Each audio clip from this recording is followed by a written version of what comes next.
لیے وہ ہر کام کے لیے شارٹ کٹ ڈھونڈتا ہے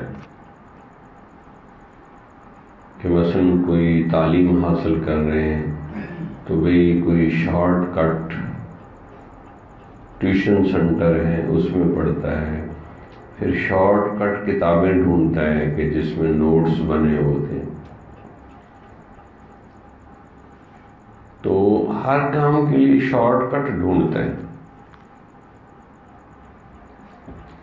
حتیٰ کہ جنت کے لیے بھی شارٹ کٹ ڈھونڈتا ہے۔ کسی نے کالج کے زمانے میں پوچھا کہ حضرت سر کوئی جنت کا شارٹ کٹ راستہ نہیں؟ تو میں نے ان کو کہا ہاں شارٹ کٹ بھی ہے۔ اس نے کہا وہ کیا ہے؟ میں نے کہا کہ کونوا مع الصادقین، اچھے لوگوں کی صحبت اختیار کرو، انشاءاللہ ان کی صحبت کی برکت سے آپ شارٹ کٹ طریقے سے جنت میں پہنچیں۔ تو اللہ تعالیٰ نے اس صحبت کو فرض قرار دیا، کونو حکم کا صیغہ ہے کہ ہو جاؤ سچوں کے ساتھ۔ اچھا، ہر نبی کا دین صحبت سے چلا ہے۔ مثلا ہر نبی کے صحابہ تھے، جیسے قرآن میں ذکر آتا ہے کہ پیچھے فرعون کی فوجیں، آگے سمندر ہے، تو موسیٰ علیہ السلام کے صحابہ گھبرا گئے تو کیا کہنے لگے؟ قال اصحاب موسیٰ انا لمدرکون، موسیٰ علیہ السلام کے صحابہ کہنے لگے تو ہم تو پکڑے گئے۔ آگے سمندر، پیچھے فرعون کی فوجوں کا سمندر، ہم کدھر جائیں گے؟ کیونکہ نبی میں تو یقین ہوتا ہے اور اللہ پر توکل ہوتا ہے۔ تو حضرت موسیٰ علیہ السلام نے کیا فرمایا؟ کلا، ہرگز ایسا نہیں ہو سکتا، انا معی ربی سیہدین، بے شک میرا رب تو میرے ساتھ ہے، وہ مجھے راستہ دکھائے گا۔ یعنی ناممکن نظر آ رہا تھا، کیسے سمندر میں راستہ؟ تو کیا حکم ہوا کہ اپنا ڈنڈا مارو، ایک راستہ نہیں بنا، 12 قبیلے تھے، اللہ نے 12 راستے بنا دیے۔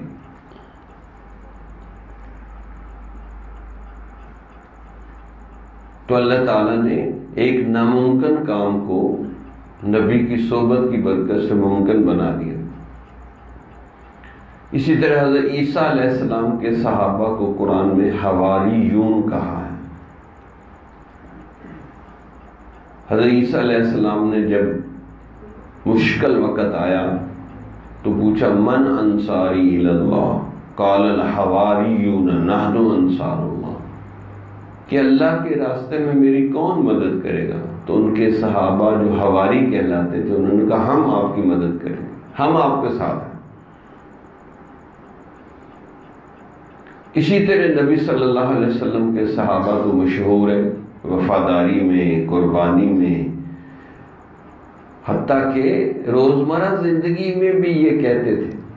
ہمارے ہاں تو وہ کلچر نہیں ہے نا اسلامی، حضور صلی اللہ علیہ وسلم کو محبت میں بلانے کے لیے کہتے تھے فدا کا ابی و امی و روحی، کہ ہمارے ماں باپ آپ پر قربان ہو جائے۔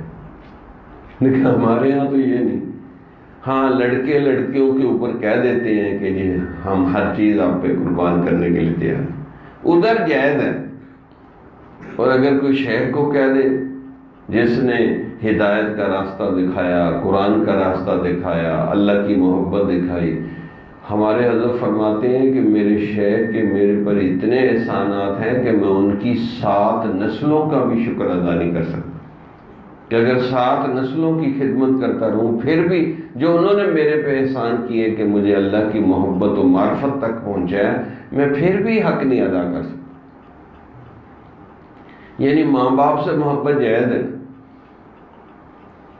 بہن بھائیوں سے محبت جائز ہے، میاں بیوی سے محبت جائز ہے، صرف ایک ناجائز ہے تو شیخ سے ناجائز ہے۔ کیوں؟ اس لیے ناجائز ہے کہ یہ اللہ تک کیوں پہنچا رہا ہے۔ یعنی کتنے افسوس کی بات ہے بھائی، عام دنیا کی محبتوں میں تو لڑائی جھگڑے فساد کم زیادہ ہوتی رہتی ہے، لیکن جس کے اندر اللہ کا نام آ گیا وہ محبت بڑھتی رہتی ہے، بڑھتی رہتی ہے، حتیٰ کہ ساری محبتیں ادھر ہی رہ جائیں گی، لیکن جو اللہ والوں کے ساتھ محبت ہوگی، اس محبت کی برکت سے اللہ جنت میں بھی پہنچا دے گا، کیونکہ اللہ کے نبی نے بشارت دی المرء مع من احب، جو جس سے محبت کرتا ہوگا وہ اسی کے ساتھ ہوگا۔ تو یہ محبت ایسی ہے کیونکہ بیچ میں اللہ آ گیا نا، تو اللہ کے نام کی نسبت کی برکت سے یہ محبت بھی ساری محبتوں سے اوپر چلی گئی۔ جمال الوجود بذكر الإله وتصفو الحياة بنور هداه، جمال الوجود بذكر الإله وتصفو الحياة